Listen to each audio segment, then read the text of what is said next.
Next gen PCS आपके सपनों को साकार करने में हमारा साथ हर पल। हेलो एवरीवन, स्वागत है आप सभी लोगों का हमारे YouTube channel next gen PCS में। दोस्तों, आज हम एम लक्ष्मीकांत की इंडियन पॉलिटी की बुक के अगले एक नए चैप्टर को करने वाले हैं, जिसका नाम है संघीय व्यवस्था। इसको इंग्लिश में फेडरल सिस्टम भी कहते हैं। क्या कहते हैं? फेडरल सिस्टम भी कहते हैं। तो आज हम इसको पूरे अच्छे तरीके से देखेंगे भारतीय राज्य व्यवस्था के संदर्भ में। तो चलिए शुरू करते हैं।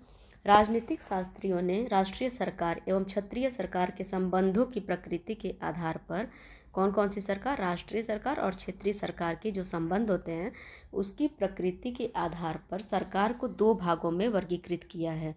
ठीक है, सरकार को दो भागों में वर्गीकृत किया है। और ये किस संबंध पे? राष्ट्रीय सरकार व क्षेत्रीय सरकार के बीच क्या संबंध है उसके आधार पर ये वर्गीकृत कर रहे हैं। ठीक है, तो कौन कौन से हैं? एक है संघीय संघीय सरकार और दूसरे हैं एकल। दूसरे कौन है? एकल। तो इन्हीं को आज हम अच्छे से डिस्कस करेंगे। तो चलिए देखते हैं।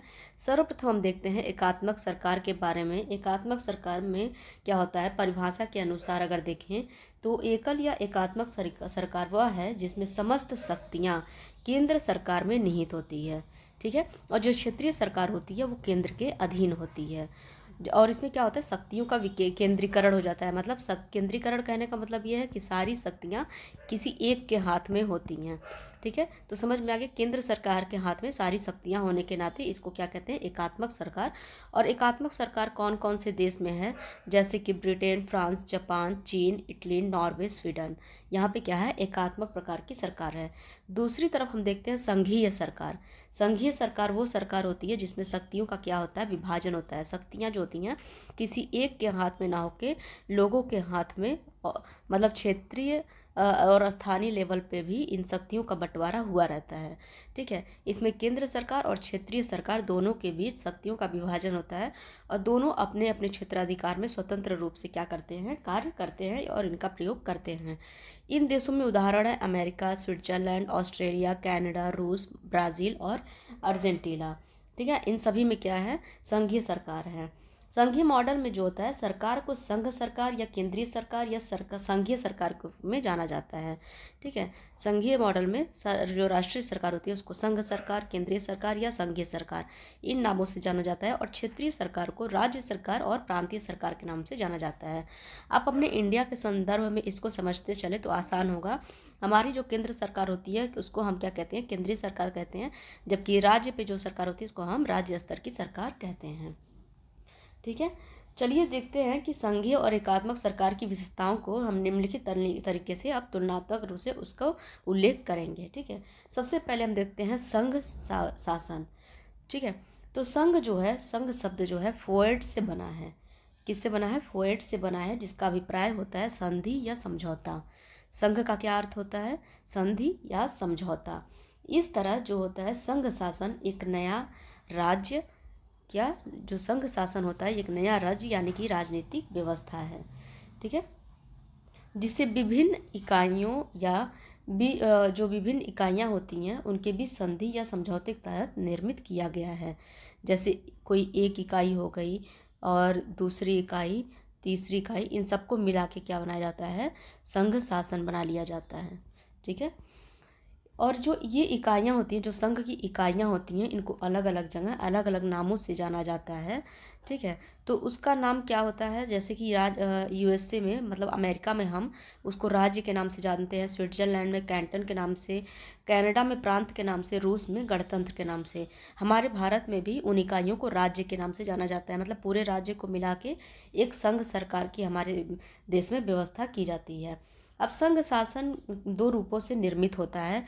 एक होता है एकीकरण, एक होता है एकीकरण और दूसरा क्या होता है? विभेदीकरण।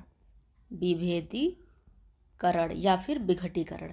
ठीक है, पहले मामले में क्या होता है, एक कमज़ोर सैनिक कमजोरी, मतलब पहला जो मामला होता है एकीकरण वाला, पहले मामले में सैनिक कमजोरी वाले या आर्थिक रूप से पिछड़े स्वतंत्र राज्य मिलकर एक मजबूत संघ का निर्माण करते हैं।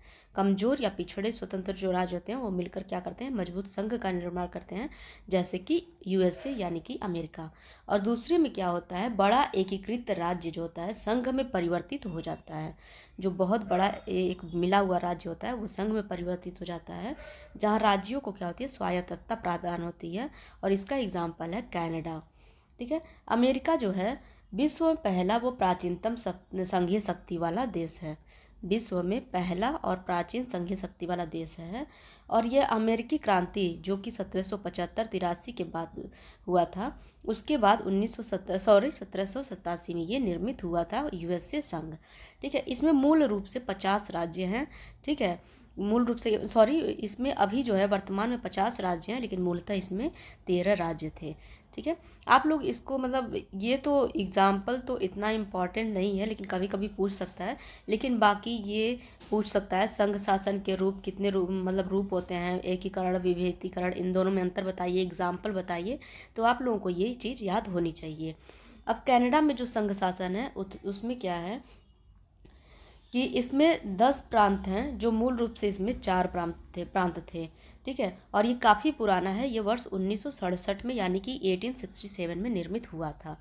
अब देखते हैं भारत के संविधान में संघीय सरकार व्यवस्था को अपनाने का क्या कारण था। तो इसको मतलब भारत ने जब अपनाया तो इसका मुख्य रूप से 2 कारण था।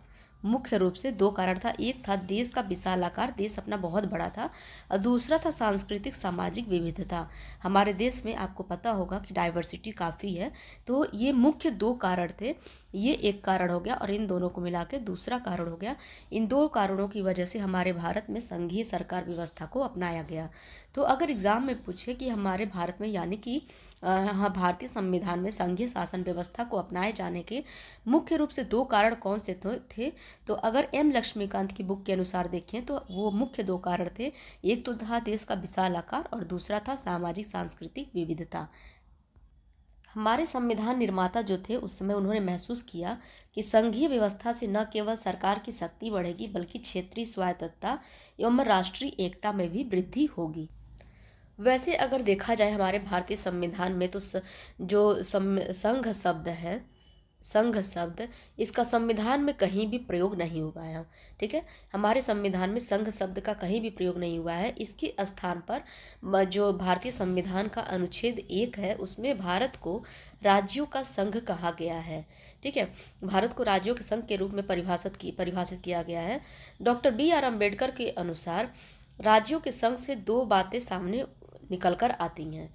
पहला है जो अमेरिकी संघ के विपरीत भारतीय संघ जो है राज्यों के बीच सहमति का प्रतिफल नहीं है।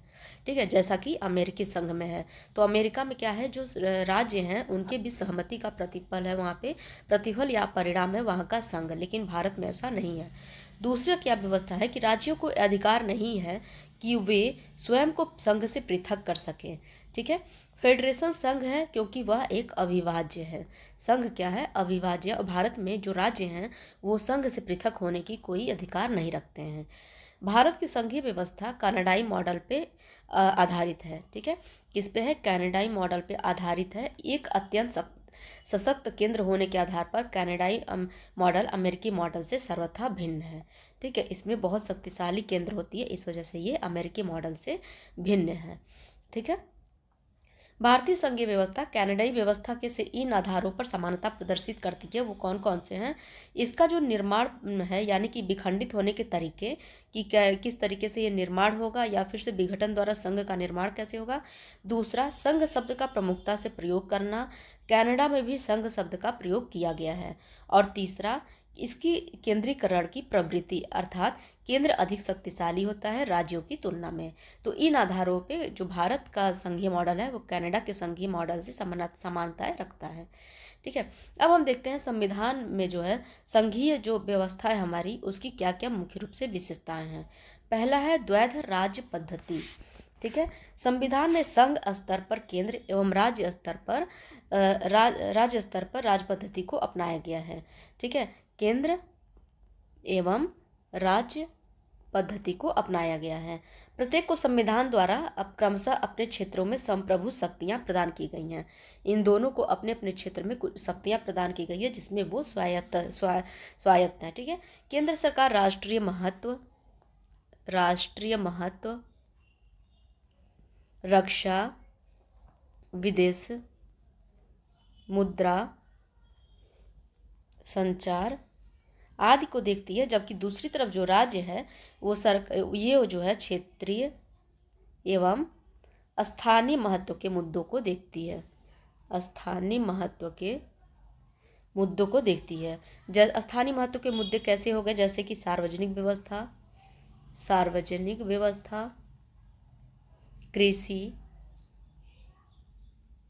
कृषि, स्वास्थ्य आदि। ठीक है। तो दोनों को कुछ कुछ शक्तियां मिली है, केंद्र और राज्य को अपने अपने स्तर पे, और उन दोनों की जो शक्तियां हैं स्वायत्त हैं। ठीक है। अगली जो संघीय व्यवस्था की विशेषता है वो है लिखित संविधान। हमारा संविधान न केवल अभिलेख है वरन विश्व का सबसे विस्तृत संविधान है। आप लोगों को पता होगा, बहुत पहले से आप लोग पढ़ते आ रहे होंगे। इसमें मूल रूप से अगर देखा जाए, ठीक है, मूल रूप से इसमें एक प्रस्तावना 395 अनुच्छेद, 22 भागों में विभक्त और 8 अनुसूचियां हैं। ठीक है। और उसके बाद से अगर 2019 तक की बात करें तो इसमें 465 अनुच्छेद था। 2019 तक इसमें 465 अनुच्छेद था, जबकि अभी हमारा चल रहा है 2026 और अब लगभग 470 के आसपास इसमें अनुच्छेद हैं, और लगातार जो संशोधन होते रहते हैं उससे और भी अनुच्छेद जुड़ते रहते हैं। इसमें केंद्रीय एवं राज्य सरकारों की शक्तियों एवं उनके प्रयोग की विस्तृत विवेचना होती है, अतः यह दोनों के मध्य गलतफहमी और सहमति को उत्पन्न नहीं होने देता। अगली विशेषता है शक्तियों का विभाजन। संविधान में केंद्र एवं राज्यों के बीच शक्तियों का विभाजन किया गया है। इसमें 7वीं अनुसूची में 7वीं अनुसूची में केंद्र, राज्य एवं दोनों से संबंधित सूची निहित है। ठीक है। कौन कौन? केंद्र, राज्य और दोनों से संबंधित अनुसूची निहित है। मैं इसको डिलीट कर दे रही हूँ, आप लोग नोट कर लिए होंगे। ठीक है। और नोट कर लीजिएगा एक एक चीज को। इसमें जो है केंद्र सूची में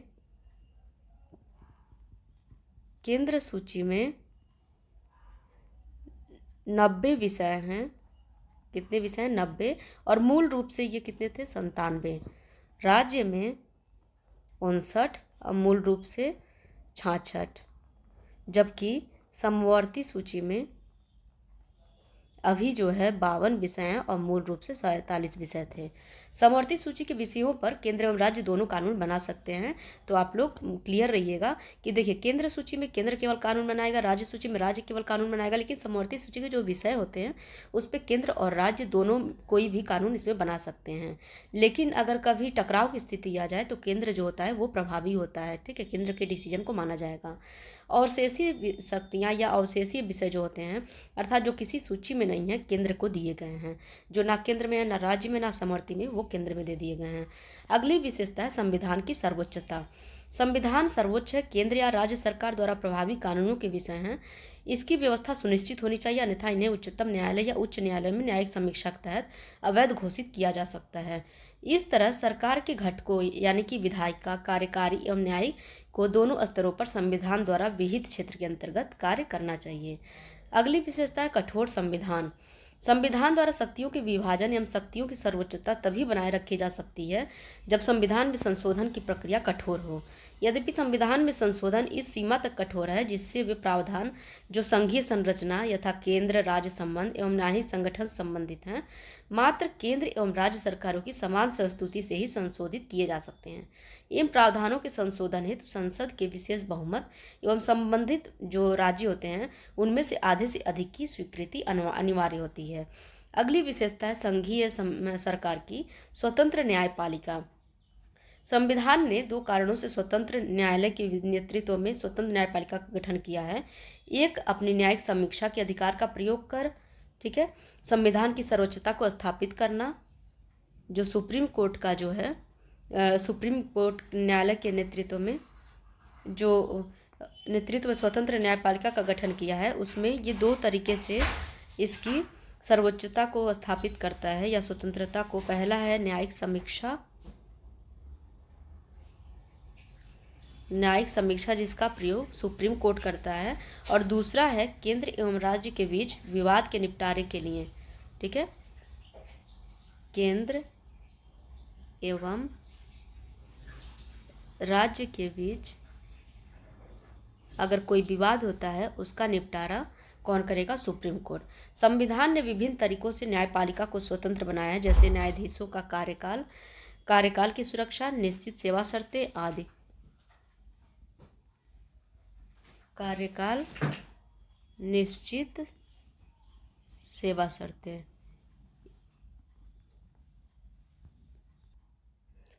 संघीय व्यवस्था की अगली विशेषता है द्विसदनीय विधायिका। द्विसदनीय विधायिका में संविधान ने द्विसदनीय विधायिका की स्थापना की है। उच्च सदन और निम्न सदन। उच्च सदन यानी कि upper house and lower house. ठीक है, लोअर हाउस को हम क्या कहते हैं? लोकसभा, और अपर हाउस को कहते हैं राज्यसभा।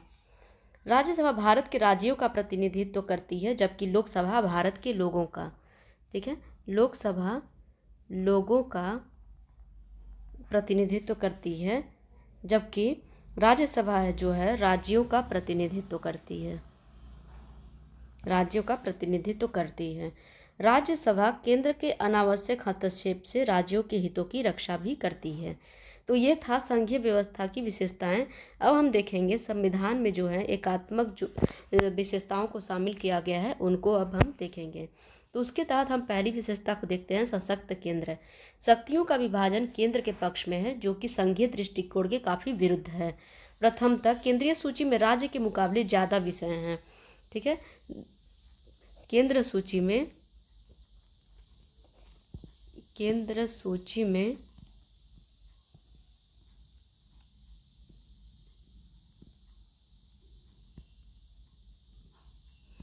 राज्य सूची से ज़्यादा विषय हैं, और दूसरा केंद्रीय सूची में ज़्यादा महत्वपूर्ण विषय हैं। जितने इम्पॉर्टेंट विषय हैं उसको केंद्र सूची में रखा गया है, ज़्यादा महत्वपूर्ण विषय। तीसरे समवर्ती सूची में केंद्र को ऊपर रखा गया है। समवर्ती सूची में केंद्र को ऊपर रखा गया है। अंततः अवशेषी शक्तियों को भी केंद्र को दे दी गई है, जबकि अमेरिका में ये राज्यों में निहित हैं। इस तरह संविधान केंद्र को सशक्त बनाता है। दूसरा, राज्य अनश्वर नहीं है। अन्य संघों के विपरीत भारत में राज्यों को क्षेत्रीय एकता का अधिकार नहीं है। संसद एक तरफा कार्यवाही द्वारा इनके क्षेत्र सीमाओं या राज्य के नाम को परिवर्तित कर सकती है, अर्थात इसके लिए साधारण बहुमत की जरूरत होती है, न कि विशेष बहुमत की। इस तरह भारतीय संघ जो है नस्वर राज्यों का अनश्वर संघ है। क्या है? नस्वर राज्यों का अनश्वर संघ है। दूसरी तरफ अमेरिका में यानी कि यूएसए में अनश्वर राज्यों का अनश्वर केंद्र है। अनश्वर राज्यों का अनश्वर केंद्र है। ठीक है, अगली विशेषता है एकल संविधान। सामान्यतः एक संघ में राज्यों को केंद्र से हटकर अपना संविधान बनाने का अधिकार होता है। भारत में इससे इतर राज्यों को कोई शक्ति नहीं है कि वो अपना संविधान बना सकें। भारतीय संविधान सिर्फ केंद्र का ही नहीं राज्यों का भी है। राज्य एवं केंद्र दोनों को इसी एक ढांचे का पालन करना अनिवार्य होता है। सिर्फ जम्मू कश्मीर एक अपवाद था जिसका अपना पृथक संविधान पहले था, जो कि अब नहीं रहा। अगली विशेषता है संविधान का लचीलापन। अन्य संघीय प्रणालियों की तुलना में भारतीय संविधान में संशोधन प्रक्रिया कम कठोर है। संविधान के एक बड़े हिस्से को संसद द्वारा साधारण या विशेष बहुमत से द्वारा एकल प्रणाली में संशोधित किया जा सकता है, यानी संविधान संशोधन की शक्ति सिर्फ केंद्र में निहित है। अमेरिका में राज्य भी संविधान संशोधन का प्रस्ताव रख सकते हैं, लेकिन हमारे भारत में ऐसा नहीं है। अगली विशेषता है राज्य प्रतिनिधित्व में समानता का अभाव। राज्यों की जनसंख्या के आधार पर राज्यसभा में प्रतिनिधित्व दिया जाता है, अतः सदस्यता में 1 से 31 तक की भिन्नता है। अमेरिका में राज्यों के प्रतिनिधित्व के सिद्धांत को उच्च सदन में पूर्ण रूप से महत्व दिया जाता है। इस तरह अमेरिकी जो सीनेट है उसमें 100 सदस्य होते हैं और प्रत्येक राज्य से ये 2-2 होते हैं। यह सिद्धांत छोटे राज्यों के लिए सुरक्षा कवच के समान होता है। अगली विशेषता है आपातकालीन उपबंध। संविधान 3 तरह की आपातकालीन की व्यवस्था करता है। कौन कौन सी हैं? राष्ट्रीय, राज्य और वित्त। आपातकाल के दौरान केंद्र सरकार के पास सभी शक्तियां आ जाती हैं और राज्य केंद्र के पूर्ण नियंत्रण में आ जाते हैं। यह बिना किसी संविधान संशोधन के संघीय ढांचे को एकल ढांचे में बदल देता है। ऐसी व्यवस्था अन्य किसी संघ में नहीं पाई जाती है। अगली विशेषता है एकल नागरिकता। दोहरी व्यवस्था के बावजूद भारत का जो संविधान है कनाडा की तरह एकल नागरिकता की व्यवस्था को देखता है। किसकी तरह? कनाडा की तरह।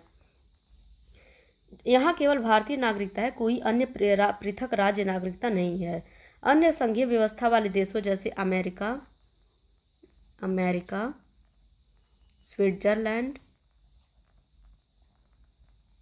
स्विट्जरलैंड और ऑस्ट्रेलिया, यहाँ पे दोहरी नागरिकता की व्यवस्था है, यानी कि राष्ट्रीय नागरिकता और राज्य स्तर पर नागरिकता, दोहरी नागरिकता की व्यवस्था है। अगली जो विशेषता है वो है एकीकृत न्यायपालिका।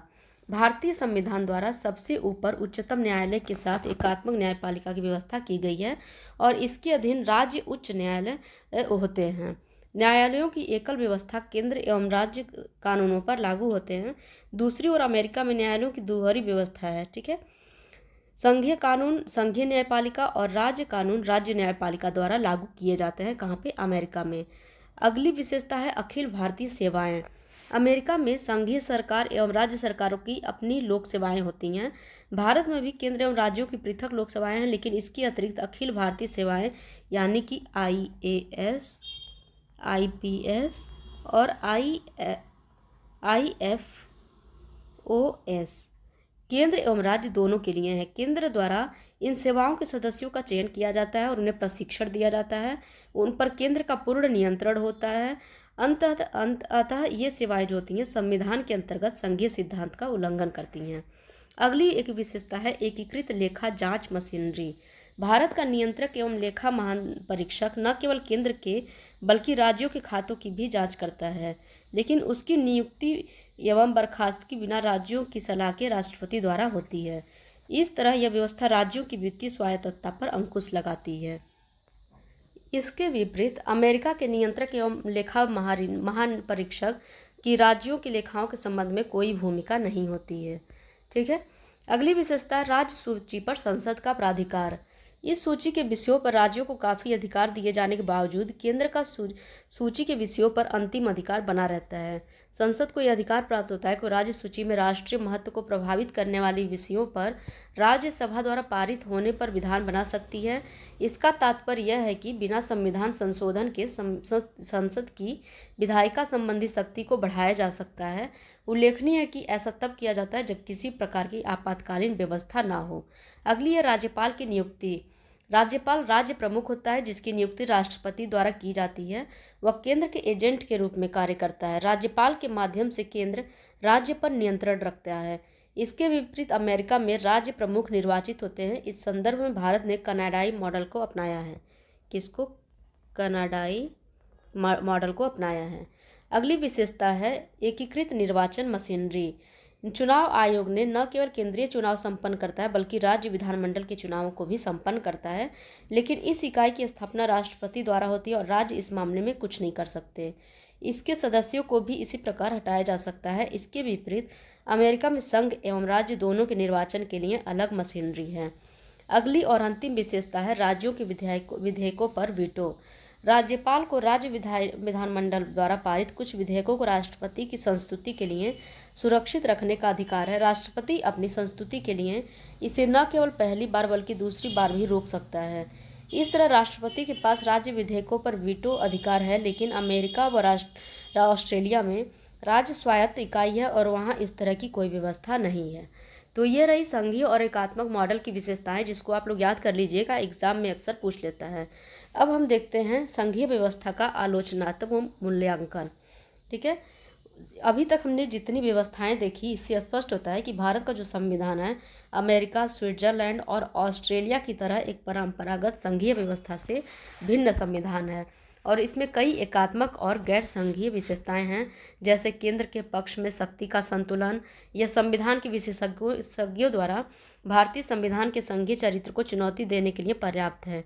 इसलिए केसी वेयर ने भारतीय संविधान को अल्प संघीय संविधान कहा है।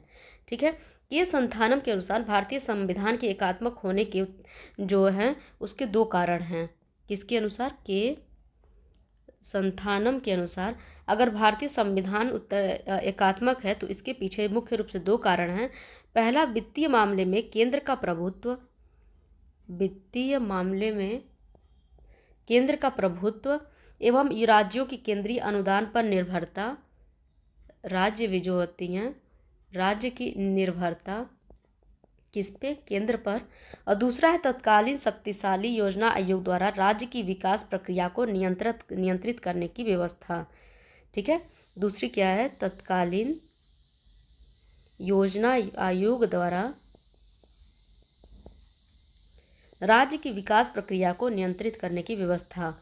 उन्होंने महसूस किया कि भारत एक तरफ तो एकल व्यवस्थागत देश है, फिर भी केंद्र और राज्य अपना कार्य विधिक और औपचारिक रूप से संघीय रूप से करते हैं। हालांकि अन्य राजनीति शास्त्री उक्त मतों से सहमति नहीं है। पॉल एप्पलबी हैं, वे कहते हैं भारतीय संविधान को कि यह पूरी तरह से संघीय है। मॉरिस जोन्स कहते हैं कि यह जो है मतलब इसे सहमति वाला संघ कहते हैं। जो भारतीय संविधान है या संघ है, इसको सहमति वाला संघ कहते हैं। जबकि ग्रेनविल ऑस्टिन कहते हैं, आइवर जेनिंग्स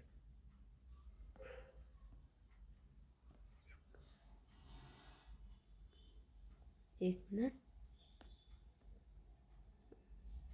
आइवर जेनिंग्स कहते हैं ये मजबूत केंद्र वाला संघ है। मजबूत केंद्र वाला संघ है, भारतीय संघ को के बारे में ऐसा कह रहे हैं वो। जबकि ग्रेनविल ऑस्टिन कहते हैं कि यह सहकारी संघ व्यवस्था है। यद्यपि भारत के संविधान ने मजबूत केंद्र सरकार का निर्माण किया है, इसके राज्यों को भी कमजोर नहीं किया गया है। यह एक नए प्रकार का संघ है जो इसकी खास विशेषताओं को पूरा करता है। ठीक है, अब हम देख सकते हैं कि अगर निष्कर्ष के रूप में देखें तो वास्तव में भारत में जो संघीय व्यवस्था है अग्रलिखित दो संघर्षों के बीच सहमति का प्रतिनिधित्व करती है। पहला है सामान्यतः शक्तियों का विभाजन, जिसके अंतर्गत राज्य स्वायत्त होते हुए भी अपना कार्य करते हैं, और दूसरा है राष्ट्रीय एकता की आवश्यकता एवं विशेष परिस्थितियों के तहत एक मजबूत संघीय सरकार का होना। भारतीय राज पद्धति के विभिन्न कार्य जो होते हैं संघीय व्यवस्था के द्योतक हैं, वो कौन कौन से कार्य हैं? संघीय व्यवस्था के उदाहरणों में कुछ कार्य हैं, तो कुछ कार्यों को आप लोग लिख लीजिए। पहला है राज्यों के बीच क्षेत्रीय विवाद। राज्यों के बीच क्षेत्रीय विवाद, उदाहरण के लिए महाराष्ट्र एवं कर्नाटक के बीच बेलगाम मामले पर, कर्नाटक के बीच बेलगाम मसले पर। दूसरा, नदी जल बंटवारे को लेकर,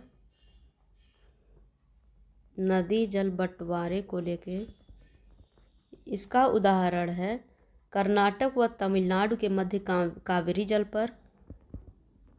तमिलनाडु एवं कर्नाटक के मध्य कावेरी जल को लेकर। तीसरा है क्षेत्रीय दलों का उद्भव और उनका सत्ता में आना। क्षेत्रीय दलों का उद्भव व उनका सत्ता में आना। आदि जो है संघीय व्यवस्था की द्योतक हैं। ठीक है, तो ये हमारा चैप्टर रहा संघीय व्यवस्था, ये समाप्त हो गया। अब इसके आगे का चैप्टर नेक्स्ट वीडियो में करेंगे। तब तक के लिए नमस्कार, मिलते हैं नेक्स्ट लेक्चर में। धन्यवाद।